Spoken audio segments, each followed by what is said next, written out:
خليك مصدق. إن الثوار بلطجية. وخليك مصدق إن الجيش حمى الثورة. خليك مصدق. إن ما كانش فيه كشوف عذرية ولا محاكمات عسكرية للمدنيين. خليك مصدق. إن الثوار سرقوا المدرعات ودهسوا الناس عند ماسبيرو. خليك مصدق. إن اللي في محمد محمود ضاربين ترامادول. خليك مصدق.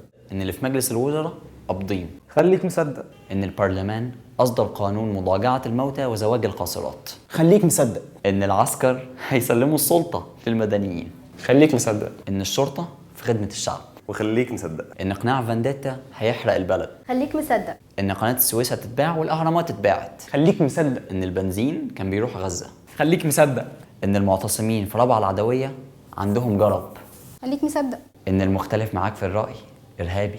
خليك مصدق إنك لما تنتخب برلمان ويشيلوه ودستور ويلغوه ورئيس ويعزلوه واللي ينزل يطلب بحقه يقتلوه إن دي ثورة مش انقلاب. خليك مصدق. خليك مصدق. خليك مصدق. خليك مصدق. خليك مصدق. خليك مصدق. خليك مصدق. بس قول لي لحد امتى هتفضل مصدق؟ لحد امتى هنفضل مصدقين الكذب اللي ساهم في قتل الناس؟